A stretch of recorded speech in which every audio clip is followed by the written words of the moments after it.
Ке се претвори ли оптимизмот во разочарување? Ке извиси ли Македонија повторно датум или ЕУ конечно ќе ги отвори вратите за членство?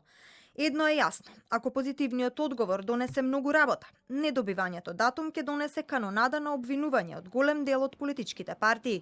Аналитичарите сметаат дека приказната која власта ја продава во изминатите 2 години ќе почне да се распаѓа, ќе има разочараност кај граѓаните и интензивно ќе почне да се размислува на избори. Целиот наратив на сегашната политичка елита се седуваше токму на тоа, нели, че треба да се направат сите тие нужни жртви, да се проголтаат сите тешки компромиси како нужно зло со цел, нели, да се помести државата напред.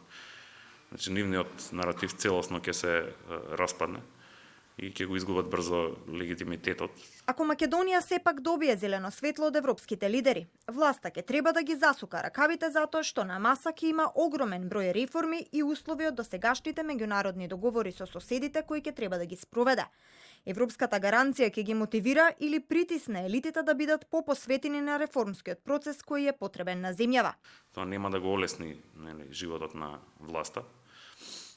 Напротив, мислам дека ќе го направи потежок во одредени аспекти, затоа што ќе се подигне надежта, луѓето ќе очекуваат повеќе, нашата јавна администрација ќе добие пристап до експертизата на Брисел, до ресурсите на Брисел, кои што се неопходни за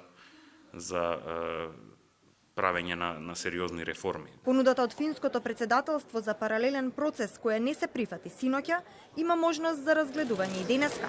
Во европската политика 2 дена се многу, а последниот збор ќе може да го пресече францускиот председател Макрон за време на Европскиот совет. Во меѓувреме кај граѓаните се намалуваат очекувањата за брз влез во Унијата. Според спроведените анкети, иако половина од граѓаните сметаат дека овие денови ќе има позитивна одлука, од изминатата пролет до сега има пад за 12% во очекувањата за влез во ЕУ.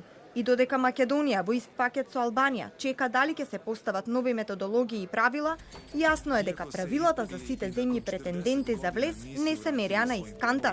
Кипар беше примен во Европската Унија во 2004 година, иако островот е поделен на грчки и на турски дел уште во 70-тите години. Хрватска стана дел од европското семејство и покрај територијалниот спор со Словенија за морската граница во Пиранскиот залив.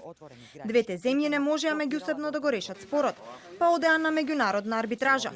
Кога Хрватска влезе во Европската Унија во 2013 година пак се уште изостануваа и реформи, а правосудството и понатаму се оценуваше како слабо. World Town.